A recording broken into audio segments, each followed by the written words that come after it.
Hey everyone, welcome to another episode of Open Mic. Today we have a special guest and it is Jaclyn. We're so excited you're here today, Jaclyn. Why don't you tell us a little bit about yourself? Yeah, so I just graduated from Missouri State with a child and family development degree. I was in a sorority, Delta Zeta, all my DZs out there. And now I work here at High Street doing young adult stuff. Love that. Well, we're so glad you're on the team, and I love getting to work with Jaclyn. It's been such an awesome time. And so, Jaclyn, really quick before we dive into our topic, Sure. I want to hear from you. Just a little fun fact so the people listening can really get to know you. Yeah. Fun fact is I used to hate wearing jeans growing up. So I would wear gauchos, like plaid, colorful gauchos, Oh, my word. and like lime green basketball shorts. Like all lime green that. fit, but hated jeans. Oh my goodness. Now What I love was the them. turning point for you? My mom took me shopping, made me try Here's on a some pair of jeans. Thank goodness for jeggings. That's awesome. A shout out to all the gaucho wearers. There's a lot of them, so I know it. That's awesome. Well, Jaclyn, we're super glad that you're here today, and we're just excited to talk about, I think, a topic that a lot of our college students, you'll want to just really tune into this because we're going to talk today about really like making the most of your college career. And, as Christ followers, we want to be investing our life into things that matter to God. And so kind of walk us through this idea of like, how can we – no, I'm not in college. I just need to make that clear. I did graduate college, so and you graduated college too. So now we're kind of past this college time, right? Yeah. But how could people who are listening to this, who they're like, man, I just have a lot going on, and maybe the thought of investing in their college career isn't like top priority. Yeah. So kind of walk us through this thought process of how people can really make a difference in college. Yeah.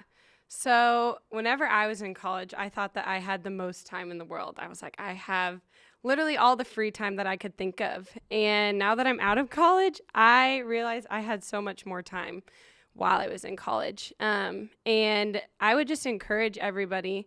I think for me personally, I wanted to grow spiritually in my faith. And I didn't know what that looked like. And so my freshman year, I dove into that, which I really encourage a lot of people to do that. If you want to grow spiritually, if you have questions of who Jesus is and what that might look like for you, do it. I think there's a lot of time where we get this excuse of, maybe I'll just wait till I graduate, or I'll just wait till I get that dream job, or I'll wait till I get married, or I wait till I have kids. Do it now, because when you're a mom with 2 kids running around, it's going to be hard to invest in your faith. And so I really just encourage people to sit down and take that time, find somebody that you know that is spiritual or that is growing in their relationship with God, maybe somebody that you look up to that, man, they have this light that I want. And this, I think of this tool that I was taught in college, and it's kind of these 2 circles. And so there's the me circle, and then there's the God circle. And so the me circle is the me-centered. So it's I, Jaclyn. Okay, there's all these things in my life that I do. So in college, school was a priority. My sorority was a priority. My job, all these things that I was, in God, church was on my list of things that I wanted to invest in, my friends, my family. But God was just a part of that circle. And then if you look at the God-centered circle, right, that is having a relationship with Jesus. And so if Jesus is the center of your life, he automatically can flow into all the other things in your life. So if Jesus is the Lord of your life, he's going to be able to flow directly into your relationships with your friends, your family, your job. Yeah. He is your life. He's not a part of your life. He is your life. That's so good. I love that. And will you tell us a little bit about your story? Because I know in college is really, like what you said, you wanted to really pursue your relationship with God. And so like some people came into your life to help you with that. But give us a little glimpse into your story. Yeah. So I grew up going to church. I knew that God loved me. I knew that there was a God, but I never knew that you had to have a personal relationship with Jesus, which is the key.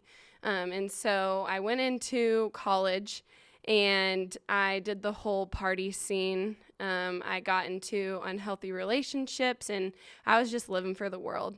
But I still had that part of me like, oh, like I'm good. Like I'm a Christian. But the main thing that I was missing out was I didn't have a relationship with Jesus.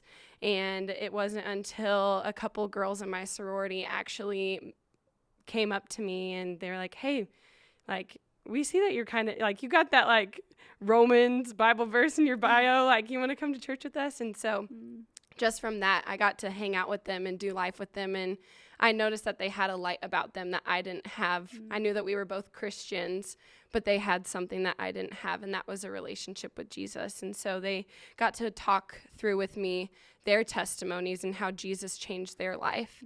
And I realized what that light was. And so it was one summer I went to a summer project where I got to learn more about my faith, and that's where I decided to give my life to Jesus. And my life still has not been perfect. I still struggle with sin, but I get to go to Jesus because he's my hope. Yeah. I get to have Jesus in my life daily, where every day that I walk in, everything that I do, like my job, I get to tell people about Jesus, which is such a gift. If you would have told me I was doing that my freshman year, I would have thought you were crazy. That's so cool. Yeah. I love that. And I just love with your story that those girls were living an invested life. Yeah. They were like, hey, this relationship with Jesus that they have, like, so matters to them that they're going to go share with a girl about who Jesus is and who Jesus can be to them. And so I think that is just so cool. So thanks for sharing that, Jaclyn. I love that. Yeah. So what else would you say to someone who wants to live an invested life during their college years? Yeah. So like I said earlier, I think there's a ton of opportunities while you're in college. And there's actually a verse that I found that's Joshua 1:9. And it's, be strong and courageous. Do not be afraid or discouraged, for the Lord your God is with you wherever you go. And it can be scary to share your faith. I'm still scared when I go walk up to strangers and ask them if I can buy them a coffee in hopes to share Jesus with them. And so I just encourage people, go share your faith. You will never have more influence than you do while you're in college, whether you're in a sorority or a fraternity, or whether you're in a different group, whether, like, no matter where you're at, there's going to be so many people surrounded you that you can share your faith with. There's also a ton of time to dive into scripture, read your Bible. Like I said, when you're a mom or a dad, you're not going to have time, like as much this hour-long time that you get to spend with Jesus. And so do it now while you're in college. Meet friends. There's a huge sphere of influence that you have. Do the internship at a church. Do an internship at your work. Like, your work can be just as big of an influence area that you can share the hope of Jesus with there. So I just encourage people, get involved and don't be scared, because Jesus is with us wherever you go. You have Christ in you. So wherever you go, Jesus will be with you, and people will get to see the light of Jesus. Yeah, that's so good. I love that. And I think, you know, we think that in college you are super busy, but we also think like, oh my word, like, this is so hard to have this free time trying to figure out what to do. But like, if you can figure out how you can use your time wisely during those times, that's going to set you up for success when you're working 9 to 5, 8 to 5, and you're like, okay, but I still want to invest. So you've already had those opportunities, and now you can figure out how to balance it all. And so like, trying to practice that is so huge. So yeah, absolutely. So and a cool story that I want to share is of how I got to share my faith with somebody that was really important to me. So her name is Chloe, and I got to just do life with her. I met her in my sorority, and I saw that she was spiritually interested. I saw that she wanted to grow in her faith. And so I just kind of took her under my wing. We went and got coffee. We went and got lunch. We went to different events together. And one day I just asked her, Chloe, do you have a relationship with Jesus? And she said, no, I don't think I do. I don't think I've ever asked Jesus into my heart and gave him all authority in my life. And so we just got to walk through what that looked like. And, you know, if you don't have a relationship with Jesus, I would ask you to go find somebody that can walk you through that, whether that's somebody at church, whether that's a mentor that you have in your life. And it's just a simple prayer. There's no special words or magical words, but it's just saying, Jesus, I confess all my sin. That you have to realize you are a sinner, because we're not perfect. I wasn't perfect before, and I'm still not perfect. But give him full authority of your life, and you can have a relationship with him for the rest of your life and for all of eternity. Yeah. So me and Chloe just got to walk through that, and we got to pray together, and now she's been walking with Jesus, and she will be forever, and she has that hope. Yeah, that's so cool. Yeah. And I love this topic because we can so easily just get busy and like not even think that like we can live our life on purpose. It's like, well, I'm doing my thing. I'm busy. It's kind of about me with those two circles. Like I'm living my life for me. I'm going to school. I'm going to work. I'm like hanging out with my friends. But then like when we kind of flip the script of like, no, you can actually live your life on purpose. And our purpose is to glorify God and to share with other people the hope we have in Jesus. And so like when you flip that, like you can ask God for opportunities and he's going to bring them your way. Like I'm a firm believer, if you ask God for opportunities to share, like we talk about that all the time with young adults. Who's our one? Who are we finding to share the gospel with? And he's going to bring those opportunities like a Chloe who now her life is forever changed. And that's like the coolest thing that we get to partner with God and telling people about him. So that's really awesome. I love that. And I also encourage you, if you're on college campuses, there are a ton of international students. And it was just cool for me and some friends. We were like, you know what? We really want to go out and meet these people because they're from all over the world. America is new to them. And me and some friends, actually, we just went to this international students event that Missouri State was holding. And there's so many different organizations and groups that they have on different college campuses that you can get involved in. And we just went to an event and just talked to them and got to know them. Why are they here? You know, what are you studying? And all they want is a friend. And I will never forget one of the girls that I was talking to. Her name is Wong. She told me, you know, you're my first American friend. Wow. No one's ever came up and talked to me before that's American.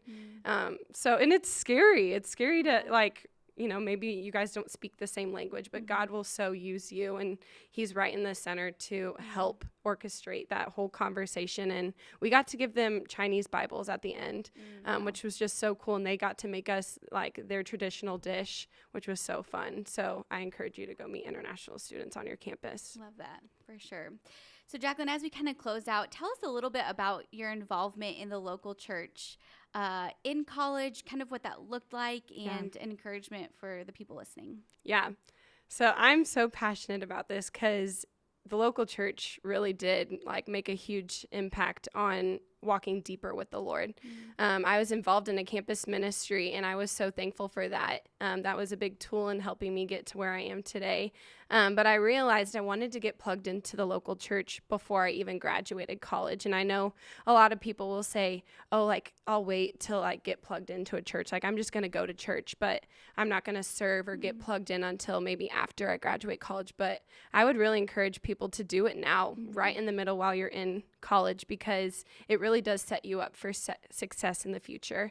For me personally, I got to do the internship here at High Street, and before I just felt like I was going to church. I didn't know anybody outside of my bubble or people that I went to college with, and I was like, man, I wanted to know who you were, Coco. I was like, so I want to know who people are. I don't want to just walk the halls and just be another face. And so I did the internship, and that's not the only way that you can get involved. Join a team, start serving, go to their starting point class. We have one here at High Street, and just do things in the local church so that you can get involved, serve at different events, but join a group.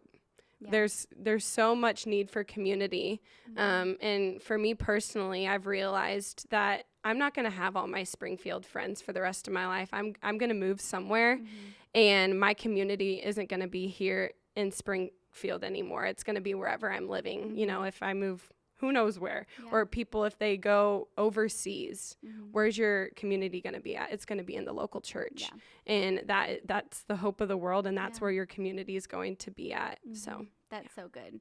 Yeah, I would definitely encourage anybody who's out there and they're like, man, I am interested in things like this, but I don't even know what to do. I would say like, hey, like check out a church wherever you're at, go to a local church, because God is so passionate about that. I mean, the local church is the hope of the world. Yeah. And so we would definitely encourage anybody to come, even check out High Street, come check out Young Adults sometime.